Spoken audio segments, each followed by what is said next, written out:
Hello and welcome to food મંત્ર by Surabhi Vasa. આજે આપણે એક મસ્ત મજાની વાનગી બનાવી લઈએ. આજે આપણે એક કચ્છી વાનગી બનાવીશું. કચ્છી જૈનોના ઘરમાં આ વાનગી ખૂબ જ બનતી હોય છે અને એ છે ખીચડીના ખાટા અથવા તો ખીચડીના ખાટા કહેવાય છે અથવા તો એને છાશવાળી ખીચડી પણ કહેવામાં આવે છે. બહુ જ ટેસ્ટી લાગે છે અને એકદમ સ્વાદિષ્ટ લાગે છે અને બનાવવામાં એકદમ ઇઝી છે. એના માટે ફોતરીવાળી દાળ લેવાની છે. મગની જે ફોતરીવાળી દાળ હોય ને એ લેવાની છે. જો આ મગની ફોતરાવાળી દાળ મેં લીધેલી છે અને એની સાથે ચોખા લીધેલા છે. નોર્મલ રૂટીનમાં આપણે જે ચોખા યુઝ કરતા હોઈએ એ ચોખા લેવાના છે અને બંને સરખે ભાગે લીધેલા છે, એટલે કે બંને એક એક વાટકી મેં લીધેલા છે. આ બંનેને મિક્સ કરી લેવાના છે અને એને બાફી લેવાના છે. તો બંનેને ભેગા કરી અને એક તપેલીમાં લઈ લેવાના છે. સૌથી પહેલાં ચોખા એડ કરી લઈશું અને એની સાથે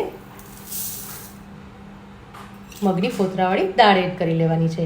હવે આ જે મિશ્રણ છે એને 2 થી 3 પાણીએ ધોઈ લેવાનું છે અને પછી એની અંદર 2 ગણું પાણી ઉમેરવાનું છે. એટલે કે આ 2 વાટકી આપણે લીધેલા છે, દાળ અને ચોખા બંને 2 વાટકી લીધેલા છે, તો એની સામે 4 વાટકી આપણે પાણી ઉમેરી લેવાનું છે. પાણી એડ કરી દઈશું અને આવી રીતે મસળીને સરસ રીતે ધોઈ લેવાનું. દાળ અને ચોખા સરસ રીતે ધોઈ લીધા છે. હવે એની અંદર પાણી એડ કરી દઈશું.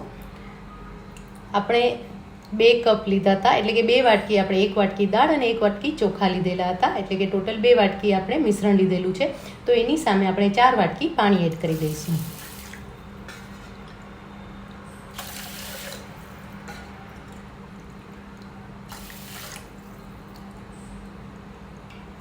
ચાર વાટકી આપણે પાણી એડ કરી દીધું છે અને એની અંદર 1 ટીસ્પૂન મીઠું એડ કરી દઈશું. હવે આ જે મિશ્રણ તૈયાર થયું એને આપણે બાફવા માટે મૂકી દઈશું. હવે આ રીતે કુકરમાં ખીચડી જે આપણે મિશ્રણ તૈયાર કર્યું હતું ખીચડીનું એ મૂકી દેવાનું છે. એ તપેલું મૂકવાનું છે. નીચે મેં પાણી રાખ્યું છે અને પાણી નીચે લગભગ 1 થી 1.5 ગ્લાસ જેટલું પાણી રાખ્યું છે અને પછી એની અંદર આ તપેલું મૂકી દીધું છે અને આ ખીચડીનું તપેલું આપણે મૂકી દીધું છે. એને ઢાંકી લેવાનું છે અને ઢાંકીને કુકરને બંધ કરી લેવાનું છે.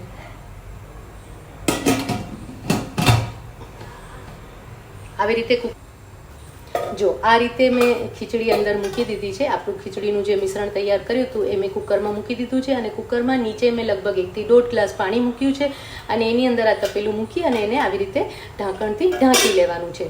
અને હવે કુકરને પણ આપણે ઢાંકી લઈશું.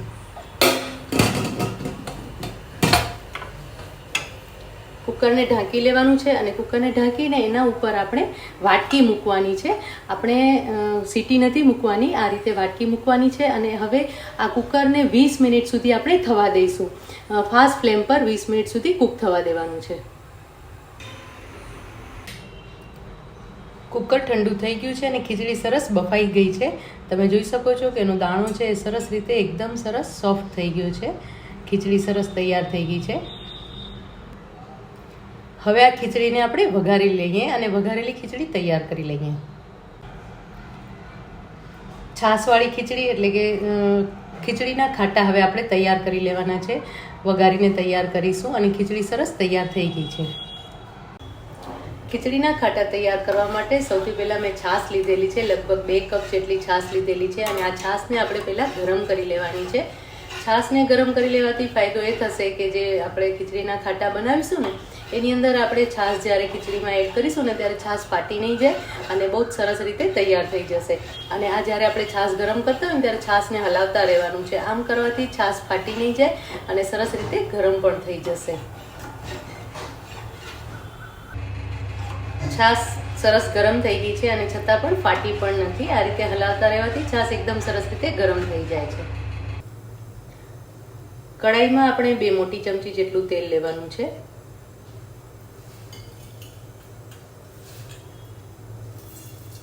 એક નાની ચમચી રાઈ ઉમેરીશું. રાઈ ફૂટે એટલે આખા લાલ મરચાં 2 નંગ અને 8 થી 10 લીમડાના પાન ઉમેરી લઈશું. અડધી ચમચી હિંગ, અડધી ચમચી હળદર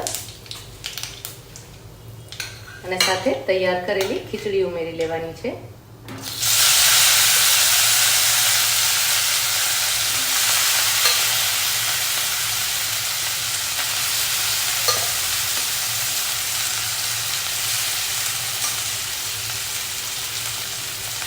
હવે આ જે ખીચડી છે એને સરસ રીતે આવી રીતે દબાવી લેવાની છે.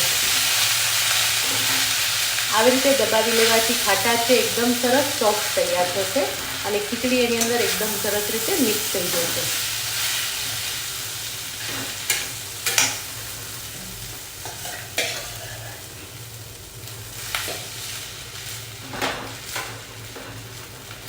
વઘારને પ્રોપરલી મિક્સ કરી લઈશું.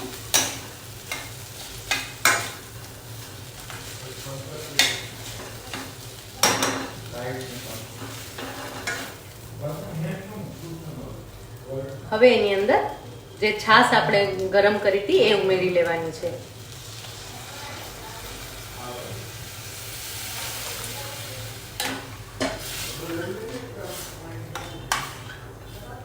મિક્સ કરી લઈશું. હવે એની અંદર મસાલો ઉમેરવાનો છે. 2 ટીસ્પૂન લાલ મરચું પાવડર ઉમેરીશું.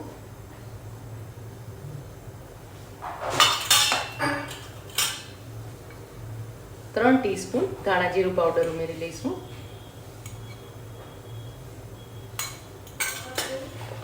અને 1 ટીસ્પૂન મીઠું ઉમેરી લઈશું.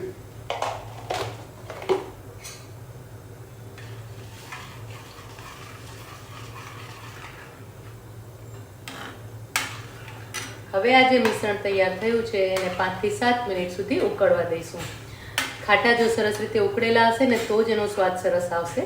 એટલે હવે એને 5 થી 7 મિનિટ માટે આપણે ઉકળવા દઈશું.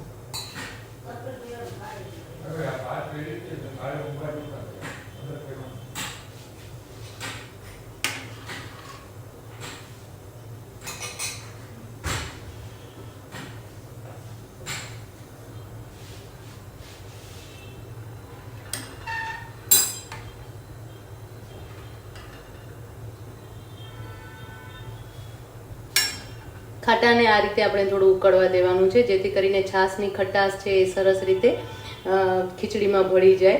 અને જે છાશ છે એ થોડી ખટાશ પડતી લેવાની છે, સાવ મોડી નથી લેવાની, તો જ નામ પ્રમાણે ખાટા છે એકદમ ટેસ્ટી બનશે. જો તમે જોઈ શકો છો કે ખાટા સરસ ઉકળી ગયા છે અને એનો કલર પણ એકદમ સરસ આવી ગયો છે અને તેલ પણ છૂટું પડી ગયું છે. આપણે બહુ વધારે તેલ નથી ઉમેર્યું એટલે આ જ રીતે તેલ છૂટું પડે છે. પણ જો તમારે વધારે તેલ ઉમેરવું હોય તો ઉમેરી શકો છો, પણ આ ખાટા આમ જ સરસ લાગે છે. અને આની અંદર તમે ઈચ્છો તો વધારે પ્રમાણમાં લાલ મરચું પાવડર પણ ઉમેરી શકો છો.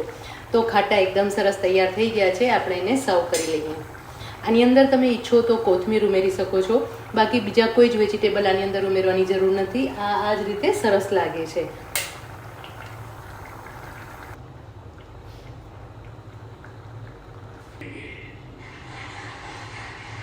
वो दिन भी ढल आएगा जब जम्मू और कश्मीर फिर से राज्य के रूप में अपना फ्यूचर और बेहतर बनाएगा.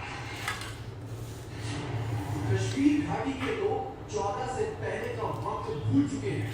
वो अब नए वक्त में प्रवेश कर चुके हैं. एक ऐसा वक्त जिसमें पाकिस्तान के लिए ना तो कोई सिंपैथी है, ना ही घाटी के लोग अब पाकिस्तान के फेवर में बातें करते हैं. ये समझने के लिए 7/5/2024 की तस्वीर याद कीजिए, जब मोदी को सुनने के लिए पूरी